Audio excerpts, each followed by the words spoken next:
আপনারা নিশ্চয়ই দেখেছিলেন, আমি বেশ কয়েকদিন আগে বলছিলাম আমাদের জাহাজে গেস্ট আসছে, এই যে এখনও সে আছে।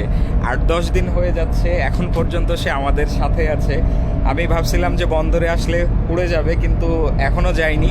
যেহেতু সে আমাদের সাথে আছে, তো ভাবলাম ওর বিষয়ে একটু খোঁজ খবর নিই। খোঁজ খবর নিতে যেয়ে আমার তো মাথা খারাপ হয়ে গেল। ওকে দেখে আপনার সাধারণ কবুতর মনে হলেও সে মোটেই সাধারণ কবুতর না।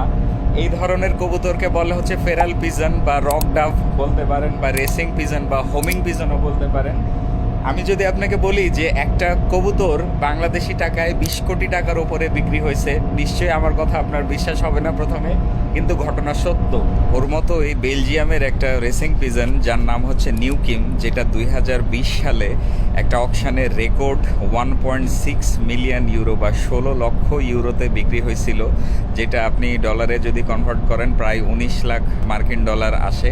আর বাংলা টাকায় কত আসে সেটা আপনারা বের করে নেবেন, সম্ভবত 22 কোটি 80 লাখ টাকা বর্তমান বাজারে।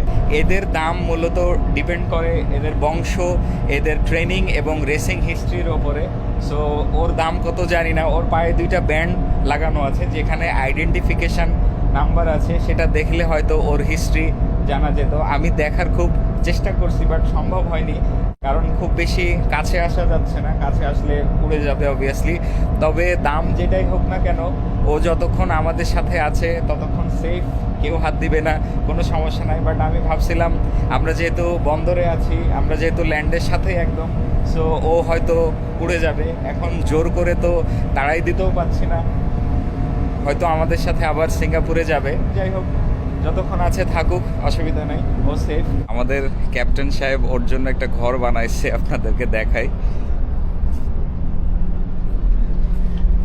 আমি আজকে এসে দেখি যে এই ঘরটা ওর জন্য বানানো হয়েছে, ভেতরে টাওয়েল দিয়ে, যেখানে খাবার আছে, পানি আছে, একদম একদম ভিআইপি ট্রিটমেন্ট। আমরা এখন আমাদের যে কার্গো সেটা ডিসচার্জ করতেছি ডগিং বন্দরে। আগামীকালকে সকালে আমরা এই বন্দর থেকে আবারও বের হয়ে যাব সিঙ্গাপুরের উদ্দেশ্যে। সেই একই কথা, একই রুট, একই জিনিস। সো আমি আর বারবার বলতে যাচ্ছি না, বাট এবারে ইন্টারেস্টিং পার্ট হচ্ছে ও আমাদের সাথে কোথায় যায় সেটা আমি আপনাদেরকে আপডেট দিব। দেখা যাক কি হয়।